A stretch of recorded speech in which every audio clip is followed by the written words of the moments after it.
One man, William Wilberforce, one true faith in Jesus, was a devout Christian and a politician and philanthropist, standing up for injustice, just like Jesus.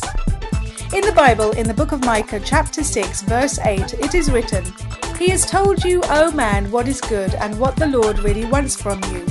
He wants you to promote justice, to be faithful, and to live obediently before your God." Wilberforce reflected this verse indeed. Born on August the 24th, 1759 in Hull, in Yorkshire, he studied in Cambridge in 1776. He became friends with William Pitt, the youngest Prime Minister in British history. He became his lifelong friend. England was a great superpower.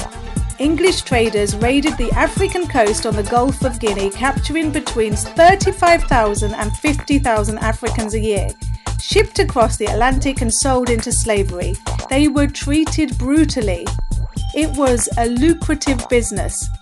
Wilberforce felt the conviction to wake up the nation and expose this inhumane, gruesome act and have a law in place to abolish it.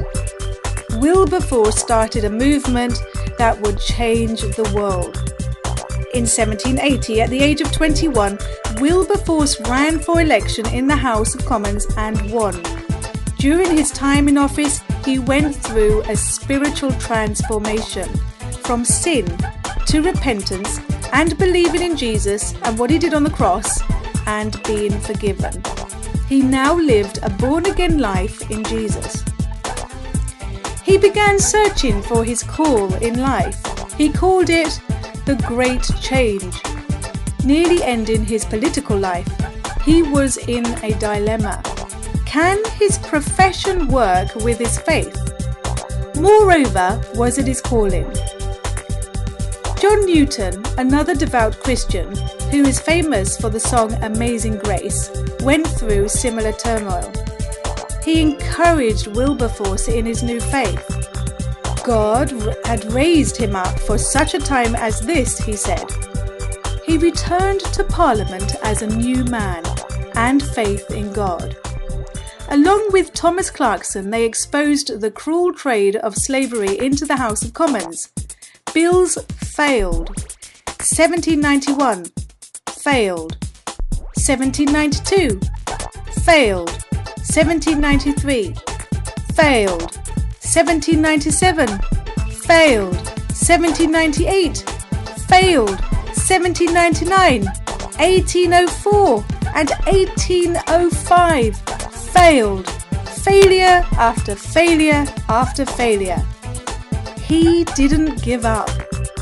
Until February the 24th, 1807, the resolution to end the slave trade in all of Britain was passed at 4 a.m. in the morning. The 1807 abolition of the slave trade was one of the most influential moments in the history of the world. On July the 26th, 1833, in the House of Commons, cast a decisive vote of victory to abolish slavery throughout its empire.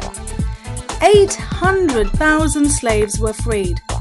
He said a great quote, "You may choose to look the other way, but you can never say again that you did not know." William Wilberforce was a man that carried his faith in Jesus and applied his teaching into his profession.